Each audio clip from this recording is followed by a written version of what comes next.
After the pre-trial conference, attorney, ano pong mangyayari next? The court will have to issue the pre-trial. Gaano po kahanda ang defense team po ngayon, ma'am?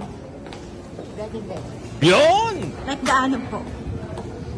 What do you mean? Gaano po kahanda? Kasi sinasabi po kasi ng prosecutor panel na hindi daw po handa ang defense team, ma'am. I think normally kami makakalaban kung ano-anong sinasabi. Pero we're very prepared. Ba kayo, nakakasama daw ko ng sambayanan sa laban nila?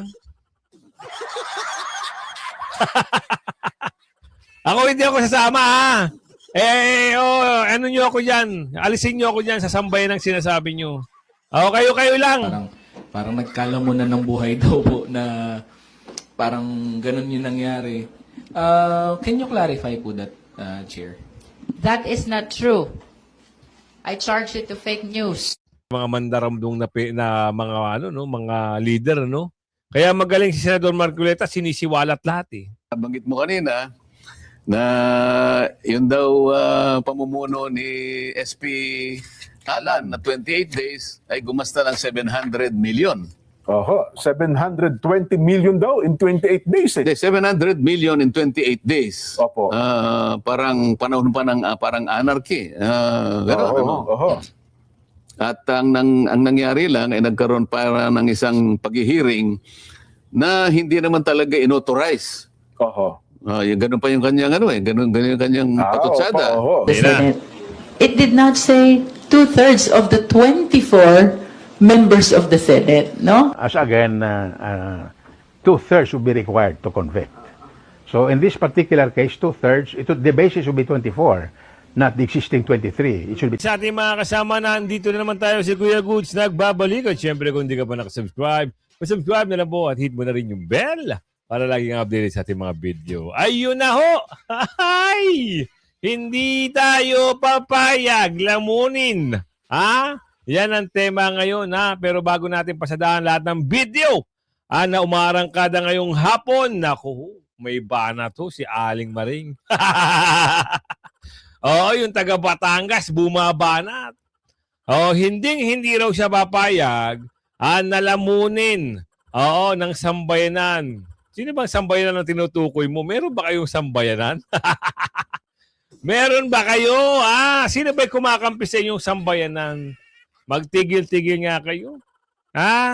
Tinatamaan na kasi kayo, eh. Ngayon, parang lumalabas, panic mode na.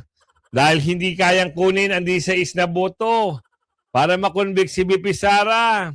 At pre-trial, tatapusin. Ngayon, hapon. Tapusin nyo na. Kahit magbotohan kayo ngayon, bukas, sa makalawa, sa sunod na linggo, walang 16 na boto para makonvict si BP Sara. Isang like, isang share, andyan ho yung join button. Kung gusto mong sumali sa ating komunidad at sa dulo ng ating video. Tawa ka ng tawa, Kuya Gus. Hindi ho natatawa kasi. Hindi ho sila makakuha ng 16 na boto kahit anong gawin nila. Maaari, yung acquittal ni BP Sara sa 9 na senador, mas bumaba pa. Pwedeng maging 7, pwedeng maging 6, pwedeng maging 8. Ilan ba ang senador na sinasabi sa konstitusyon? 9 na senador, acquit na si BP Sara. Hindi makakuha ng 16. Bakit? Ilan lang ba sila? Yung bulok na yung bulok na 13, sino pa ba ang dadagdag sa kanila? Galit na ho yung mga senador sa kanila. Nagsasanib puwersa na itong mga senador at itong mga taga-kamara para lang makakuha ng 16. Balak pambaguhin na. Gusto pambaguhin yung threshold. Kung ilan ang bilang na makakapagpakumbik kay BP Sara, gusto pa nilang baguhin, aray mo. Ito na, pasadahan natin. Naku, nag-iiyak na itong mga ito. Kawawa naman, sabi ni Aling Ledesma. Bakit? Yung abogado ni BP Sara o yung defense team, nagsalita na ho. Gaano sila gaano sila ka-prepare? Nung pumasada at nagkaroon ng pre-trial nung nakarang araw, hindi handa kasi itong mga prosecutor team. Sablay. Ngayon, maraming kumakalat na tila baga nilamon Itong si Ate Maring o taga Batangas. Ngayon nag-iiyak sa social media. At sa stream media, nakaalyado nila. Alamin muna natin ang pahayag ni Attorney Sheila Sison, matapang niyang inihayag na kayang-kaya tapatan itong mga, at gaano siya kahanda. Alamin natin. Articles na ano po ngayon para sa pagmamark na lang ng F. Articles 1 and 2. Ano po yun, ma'am? Article 1 is for confidential funds and Article 2 for the annexed state. Hopefully ba, attorney, matatapos ngayong araw yung pre-trial conference? We hope so. Pero I don't think matatapos ngayon kasi marami pa talaga. After the pre-trial conference, attorney, ano pong mangyayari next? The court will have to issue the trial. Gaano po kahanda ang defense team po ngayon, ma'am? Very. Yun! Like, gaano po? What do you mean? Gaano po kahanda? Kasi sinasabi po kasi ng prosecutor panel na hindi daw po handa ang defense team, ma'am. I think normally kami magkakalaban kung anong sinasabi. Pero we're very prepared. Thank you, attorney. Ingat po. Iyakan na naman sila. Handang-handa po ang defense team ni Pipi Sara. At ngayon, paano ba nalalaman at paano ba nasasabi? Kasi si Atty. Poa, natanong dito sa isang stream media o sa kanyang interview, ano ba ang mga kinakaso kay Pipi Sara? At ano ba ang palagay nyo? Bakit nagkakaganito? Kasi maraming nilabas na mga statement na wala naman talaga at hindi naman dapat na ilabas sa media. Kagaya ng paglabas ng salin, di ba? Nilabas nila yan. Itong mga taga-kamara, daw di umano, sila na nag-iimbestiga, ginawa pang mini-trial, at sila pa naghahanap ng mga testigo. May mga bagay-bagay na hindi pwede. Dapat hindi ginawang mini-trial. Alamin natin dito. Atty. Poa. Ito is to determine if there's probable cause Yeah. on the impeachable offenses. Ulitin natin, Ulitin natin. Dapat daw, Ang dapat na purpose nito is to determine if there's probable cause on the impeachable offenses, meaning acts that were committed allegedly during the term of the vice president. So if it goes beyond the acts of the vice president and goes to her family, etc., I think that is way beyond the scope of tama. the purpose of these proceedings. Nakukuha nyo? Wala Ang ginawa ng mga durobo dyan, talagang nagagawa sila ng kwento at kumuha pa sila ng mga witnesses at nagpadala dyan. Galing daw saan? Yung saliin daw yan ni Pipi Sara. Nagtataka tayo, yung saliin ni Pipi Sara noon, hindi ho, kumbaga tinatanggi ng mga sino ba yung mga naglabas noon? Merong mga abogado tinanggi nila na, hindi kami ang nagbigay niyan. Yung nilabas ni Triling. Nung nagbago ang direktor, ayun, ang bilis ng pangyayari. Nailabas nila yung sala ni Pipi Sara. Ngayon, nagkakaroon na ng lamat at initan ata di umano itong kampo nito ni Au-Au at itong Bombudsman. Parang pinaparatangan daw di umano o parang nagsalita siya na may parking daw. Parang nakakatanggap daw di umano ng malalaking pera, Ayan ang sabi sa video. Nakakatanggap ng malalaking pera para hindi imbestigahan yung mga nasasangkot sa flood control. Alamin natin. Ang Office of the Ombudsman na tumatanggap ng milyong-milyong pisong halaga ng tinatawag na parking fee. Nako, sino ang umaakusa niyan? Sino? Sa nakuhang impormasyon, sinabi ni dating Senador Antonio Trillanes na tumatanggap ng pera ang hindi patukoy na tauhan ng Ombudsman. Nako. Akala ko ba in good terms kayo ng taga-ombudsman? Ngayon, parang ikaw ngayon ata ang bumibira sa ahensya ni Mr. Remulla. Mahirap 'yan. Pag ikaw ay nabakto yun ni Remulla, baka Alamin natin 'yan kasi mahirap 'yang sinasabi mo. Lahat na lang pinaratangan mo Diba? Hindi lang natin alam mo baka mamaya paglilihis na naman 'to sa mga issue ng flood control. Pwede Para lang malihis, kunyari, ida-divert nila dito. May paratang, sila kumari magbabangayan, magkakaroon ng mga hindi magandang usapan, unti-unti nang tinatabi at isinasantabi ang issue ng flood control. Hindi naman pwede yan. Di ba sabi ko nga sa inyo, last week, dahil nakuha na nila ang liderato dyan sa Senado, yung bulok na Senado, yung bulok na senador, yung 13. Di ba sabi ko sa inyo, kapag-usapan na ngayon, itong issue ng impeachment ni BP Sara. Bakit? Yan naman talaga ang target nila. So sisimula nila ang kwento patungkol dito. Pero bago natin, banatan, bigyan ng reaction. Gusto nating malaman bakit nagrereklamo ngayon itong isang miyembro ng prosecutor team at ayaw niyang masabi na nilamon siya noong nagharap sila ng defense team ni BP Sara at itong prosecution team. Bakit? Bakit mo nasabi, ate? Payag na lamunin ng buhay ang laban ng sambayan ng Pilipino. Over the weekend, may mga kumain. Wait lang, ate ha. Mukhang nalilito kami. Anong laban ng sambayanan? Wag ho kami. Iba na lang idamay nyo. Ilaban nyo lang. Pero walang sambayanan, sabi ni Aling Ledesma.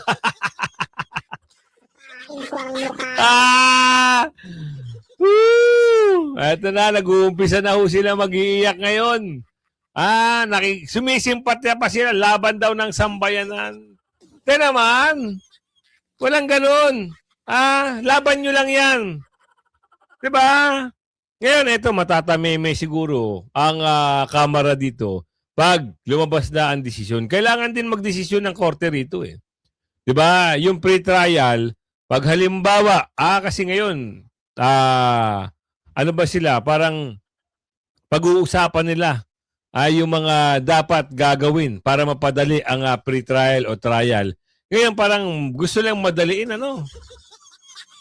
Nagtataka tayo, bakit kailangan nila idamay ang sambayanan? Kayo-kayo lang naman ang mahilig mag-akusa kay BP Sara. Kayo-kayo rin, ang grupo nyo rin, ang talagang tumitindig para kasuhan at maimbestigahan at ma-impeach si BP Sara.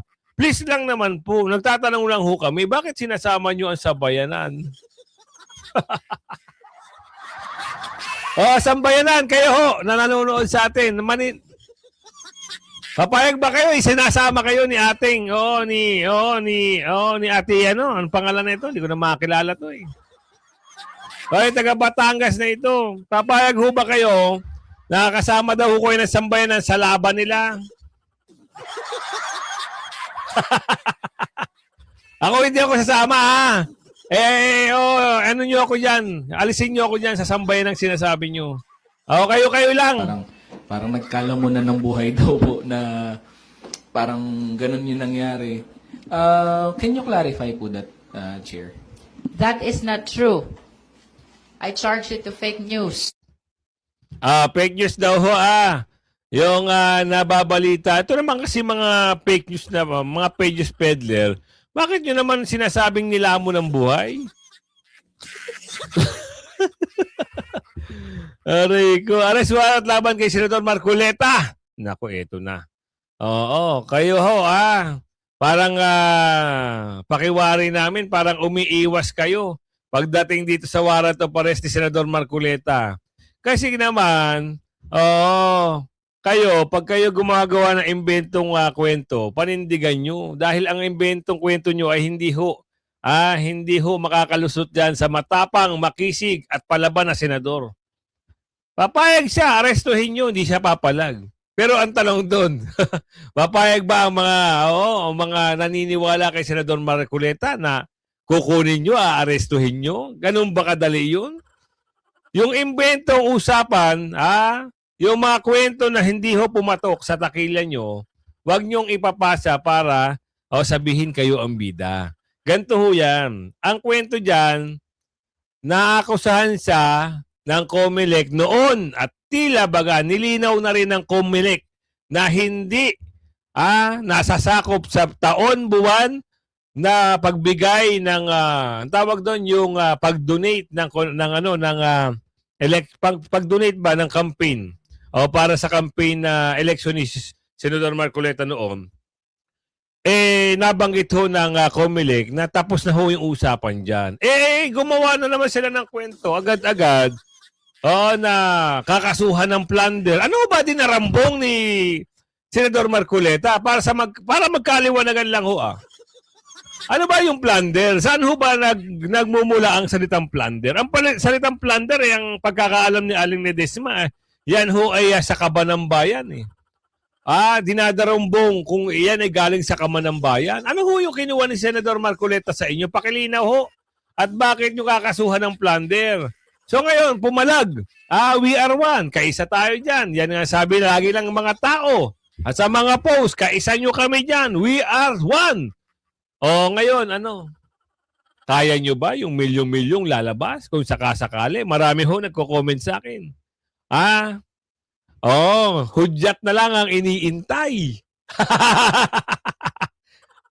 Baka magulat kayo. Yung lumabas noong nakaraan na yung sa Luneta, sa Quirino Grandstand, wala pa ho yan sa 10%. Baka magulat kayo pag sinubukan nyo. Huwag niyong tangkain. Huwag. Oo, wag na wag. Alam niyo bakit? Leia, kung wala pang hawak na warrant of arrest ang PNP, hindi ba sila naghahanda kung sakaling lumabas na ang warrant? Magandang tanghali sa iyo, Ella. Lagi nilang nakahanda ang pambansang pulisya sa anumang mga posibleng mangyari.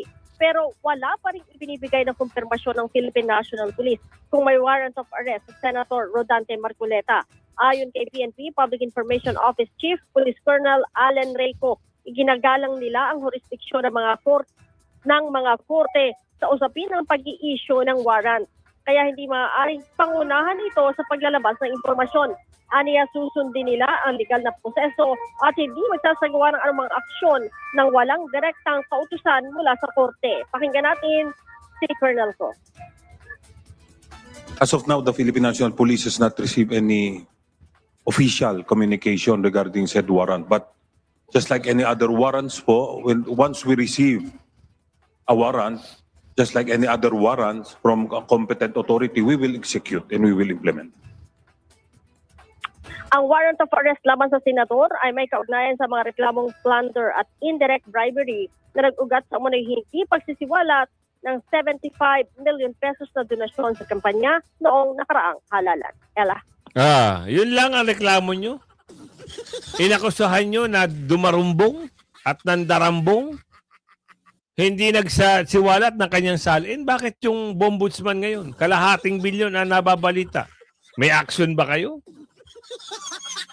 Maging fair naman. At ngayon, nagtatanong ang taong bayan, kailan ba ihahain ng warrant para magkaalaman? Kung halimbawa may warrant na ba si Senador Marcoleta, sabihin nyo agad-agaran. Marcoleta, banat kay Lacson. Nako, eto na. Matindi talaga. 7.5 billion na gastos ng isang hearing. Isang hearing, wala. Kita nyo na. Pumaldo, Sino nagsabi niyan? Dito ako maniniwala talaga. Kay Senador Marcoleta. Paldo. Kaya pala gusto ng hearing, gusto ng Blue Ribbon, langya, paldo. 75 billion. Injas? Wow, sarap buhay. Sarap buhay. Ang titibay ng muka, pati paa. Ang hirap talaga sa mga mandaramdong na mga mga leader, no? Kaya magaling si Senador Marcoleta, sinisiwalat lahat Banggit mo kanina na yun daw pamumuno ni SP Alan na 28 days ay gumasta ng 700 million. 720 million daw in 28 days. 700 million in 28 days. Opo. Parang panahon pa ng parang anarchy. At ang nangyari lang ay nagkaroon para ng isang paghihiring na hindi naman talaga inauthorize. Ganun pa yung kanyang ganun yung kanyang patutsada. Nakalimutan niya, Jen. Sa panahon niya, 10 buwang singkad ang nakalipas. Hindi siya tumawag kahit isa man lang na pagdinig sa flood control. Nako. Ngayon, sumahin mo yun, Jen. Kasi ang pinanggalingan niya is 25 million expense per day ng Per Senado. day pala ng Senado. Kaya nakwenta niya yung 700 million. So 28 days times 25 million. 700 million. Oho. Ngayon, kwentahin mo yung 300, yung 10 months Oho. times 30 days. Ilan yun, Jen? 10, di 300, no? 300 days Oho. times 25 million, Opo. 7.5 billion pesos ang ginastos namin. Pero ni isang hearing ng flood control, hindi siya nagtawag. Alin ang mas magastos, Jen? Ay, siyempre, mas malaki yung billion yung pinag-uusapan. Oho. 10 buwang singkad, Jen. Oho. Okay? 7.5 billion pesos ni isang pagdinig, wala siyang ginawa. Oho. Hindi, baka maging punto nyo, teka lang, ano lang naman ako, sa Blue Ribbon Committee, hindi naman ito ang kabuuan ng Senado. Hindi, sinasabi ko yung hindi mo pagtawag ng ng ano, opo, di ba? Nung pagdinig ng tama. Kasi hindi lang naman yung Blue Ribbon ng buong Senado. Buong Senado po. Yung kabuuan ng Senado na ikaw ang Blue Ribbon, wala ka man lang naipasa sa sarili mo na magtawag ka kahit isa lang. Oho. Bakit naman? 10 months. Oho. Pagkatapos sabi niya, narinig ko siya in interview, magtrabaho na tayo. Oho. Sana naman kanya, yung minority, makipag-cooperate na. Pwede ko bang marinig mula sa kanya nasabihin niya ang mga pangungusap na ganito? Ngayon pong natapos na po ang aming power struggle. Yan, opo. Ako po ay naniniwala na ganap na po kaming makakapagtrabaho ng maayos. At ang unang-una ko pong ipagpipilitan kung sino man po ang chairman ng Blue Ribbon Committee. Dito talaga, opo. Kailangang magpasya na sila. Gumawa ng isang schedule. Kung kinakailangan ay weekly ang Blue Ribbon Committee sa flood control hanggang sa ito ay matapos. Dapat daily.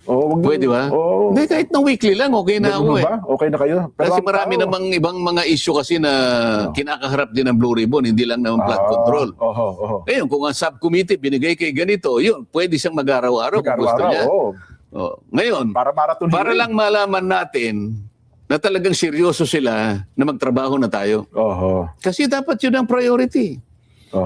Ang flood control na ito na problema ng ating bansa, hanggat ito ay hindi naisasaayos at ito ay hindi nagkakaroon ng ending, patuloy po na magiging bagsak ang kalagayan ng ating ekonomiya. Wala na pong gusto mag-invest sa atin. Tama. Talagang sobra na ho ang bagsak ng ating bansa. Katunayan, kita nyo, ang taas ng dolyares kontra peso. Diba? Kontra pelo talaga. Yan ang mga bagay-bagay na dapat kinukonsidera ng Pangulo. Ngayon balik tayo dito sa pag-uusap patungkol sa kasi pinaliwanag ni dating Chief Justice Davide kung ano at ilan ba yung bilang na kailangan. Gusto natin malaman at maintindihan nyo na hindi ho pwedeng sabihin na bawasan o yung threshold ay baguhin. Kasi may nagsasabi dito, alamin natin nga. Constitution, 2/3 of all members of the Senate. It did not say 2/3 of the 24 members of the Senate, no? As again, 2/3 would be required to convict. So in this particular case, 2/3, the basis would be 24. Not the existing 23. It should be 24. The Senate will need 16 to convict. Okay. In other words, since there are now 23, the vote of 7 would be enough for acquittal. Pwede pang bumaba. Pwede pang bumaba. Kasi since 22, wala yung dalawa, pwedeng maging 7 yung acquittal. Di mas maganda, pabor kay BP Sara. Kaya nga, wala na ho eh. Tapos na ho ang laban dito. Yung usapin sa usapin, tapos na ho. Usapin sa impeachment, usapin sa conviction, usapin para mapatalisik si BP Sara, tapos na ho ang kwento. Panalo na ho ang laban. Kung kayo ho ay nangangarap pa na tawag dito na, ito pa, isa pang video. Meron sinasabi rito. Ano ba yung sinasabi niya rito? Malabo ma-impeach si BP Sara. Bakit? Wait lang. Papasok natin yan. Bakit tayo mag-stop? Ayan na. Papasok ko sa inyo to kasi marami na hulin talaga nagsasabi na wala na. Yung impeachment na yan, oo, hindi na ho talaga makakakuha ng, sila na bahala magpaliwanag. Bago pa mag-umpisa. Kasi ang makakapag-convict 16. Less than 16, 15, wala. Acquitted yun. So what if they're all arrested? Well, you could do business kung 13 lang kayo. So, ibig sabihin, basta 13 kayo, pwede kayo maglitis. Kaya lang itong titignan mo. Basta 13 sila, hindi sila makakapag-convict. Kasi ang kailangan mo, 16. Di ba? Pero pwede silang mag-acquit. Kasi kailangan mo, siyam. Oo, siyam lang. Siyam. Kaya, bago pa mag-umpisa. Kasi, ang Iyakan na tayo, ha? Iyakan na kayo ngayon dyan. Yan ang sinasabi ko sa inyo ngayon. So ito kailangan nila, hindi na masabi kung matatapos ngayon yung pre-trial. Pero update, kailangan mabigyan tayo ng update patungkol dito sa nangyaring paghaharap. Update sa pre-trial conference. Umarap sila kanina. Alamin natin.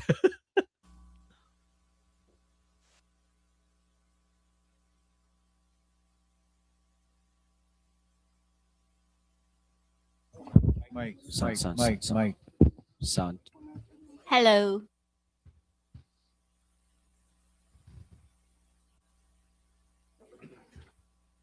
Hello.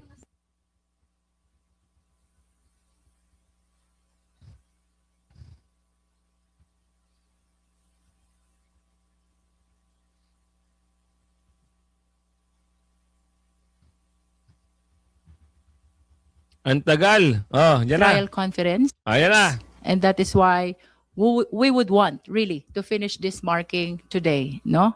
But of course, there are challenges and limitations, and we acknowledge that. Now, after the marking of all exhibits for both parties, we anticipate to receive the pre-trial order from the impeachment court. And after the receipt of the pre-trial order, of course, both parties are given opportunity to file the respective comment if they desire to do so. And what is important, of course, is with regards to the start of the trial, it is certain that it will commence on July 6, as previously announced by the Senate. Now, about the pre-trial order, this is very important because it contains the stipulations of facts admitted by the parties. It contains the list of witnesses. It contains the marked exhibits.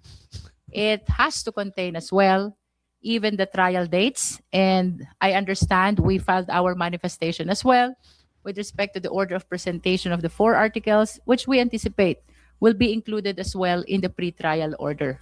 The pre-trial order is very important because this is binding between the parties, including the impeachment court.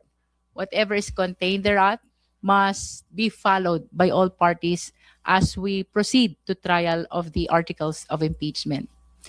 Another important thing for today, we would like to introduce, of course, our legal spokesperson. He is one of the assisting counsels.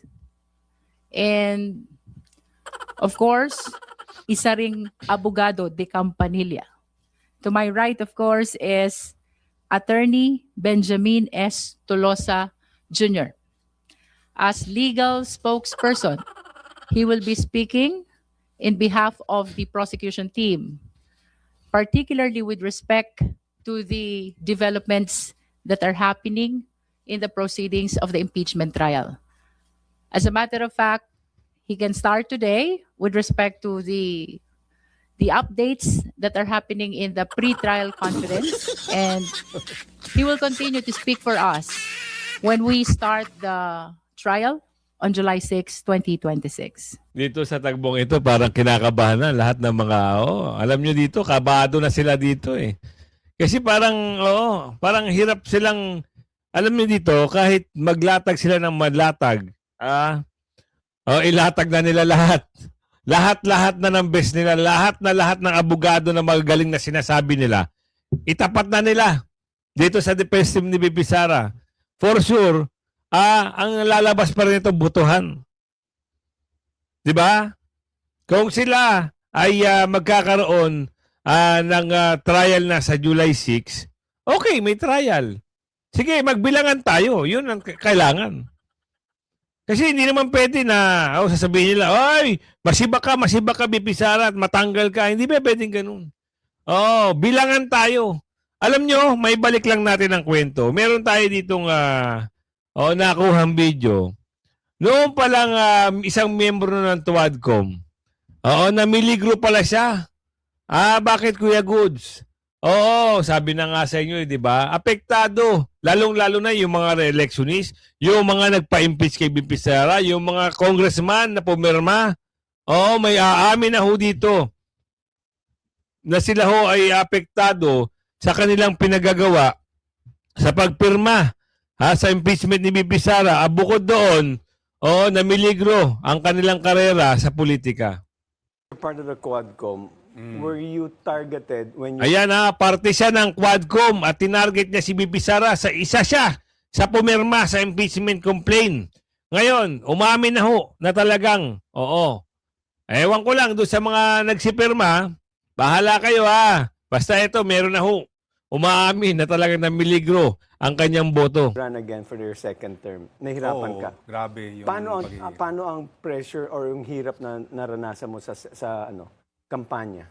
talaga, bumaba talaga yung popularity ko, approval ratings, dahil sa pagiging Quadcom member and of course, the impeachment vote in 2025. How many votes did you win? Initially, yung first term. Your first term? 13,000 plus. Daghan. And then, daghan. Malaki yan. Tapos sa Ngayon, second term? 3,400. So, Aray! malaking difference talaga. Paano yan? Paano yan sa susunod na kampanyahan?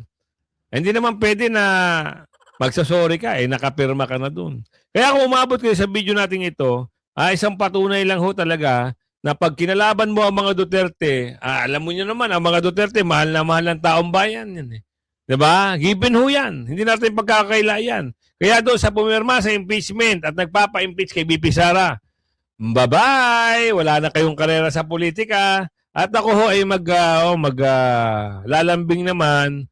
Pakilike and share nyo yung video natin, suportahan natin itong magaling na vlogger. Para sa akin, magaling ito. Si Mang Banat, siyempre. Si Mang Banat ay isang magaling na vlogger na talagang bumabanat din. Yan ang kanyang YouTube channel. Subscribe nyo siya, Pakitulungan natin. Ayan, Mang Banat, tulungan natin makaabot, sa maganda-gandang... bakit hindi nakita? Wait lang. Ito. Ayan, si Mang Banat. Ayan yung kanyang channel. Ayan, Mang Banat. Tulungan natin, At siyempre, yung shoutout segment natin, hindi tayo magtatapos hanggat hindi pa tayo nakakapag-shoutout. Marami ho ang nagpapa-shoutout sa atin. Maabot na ho ng 100, 1,000. Ayan, mula kay Mama Leona. Sir Leonardo Quinones. Shoutout sa iyo, At kay Mama Lu, The Survivor Mixed Vlog. Shoutout po. Melinda Rivera. Shoutout po sa inyo. Kay Ma'am Damanusan. Shoutout po. Marlon Sumantra. Shoutout po sa iyo. Blesilda Aducal. Shoutout po. Alice Belderol. Shoutout po sa iyo. Domedes Makato. Shoutout po sa iyo. Ventor Gumpad. Shoutout po. Nilda Wakisaka. Shoutout po sa iyo. Juan Robles. Shoutout po. Shirley Buffy. Shoutout po. Maris Villar. Shoutout po sa iyo. Alexander Pine. Shoutout po. Belinda de la Cruz. Shoutout po. Kennedy Mabalay. Shoutout po sa iyo. Nay Ice. Shoutout po sa iyo. Reynato Ramos. Shoutout po. Richel Lampagos. Shoutout po sa inyo. Daniel Daquisado. Shoutout po. Alejandro. Emmy Rodriguez. Shoutout po. Legendary. IP5DG. Shoutout po sa inyo. Kay J. Morales, shoutout po sa inyo. Frederick Lipatan, shoutout po. Sharon Cañete, shoutout po sa inyo. Cesar Macaranas, shoutout po sa iyo. Flor de Lisa Diaz, shoutout po. Capistrano Tabuco, shoutout po. Ray Mil, shoutout po sa iyo. Ray Mi, 0421, shoutout po sa iyo. Virginia Setimeja, shoutout po. Renato Piamonte, shoutout po sa iyo. Mimac, shoutout po. Munsi Shout out po sa iyo, Marcelino Galliano. Si Ma'am Malu, O, Kuya Gus, na kay Mang Banat ako. Salamat po, yun, kay Ma'am Malu, the Survival Mix Vlog. Christina Bertulfo, shout out po sa iyo. Nanchalan si Anito, shout out po sa iyo. B. Cruz, shout out po sa iyo. Get Go Pension House. Mukhang pension house to Magkano kaya dito staycation?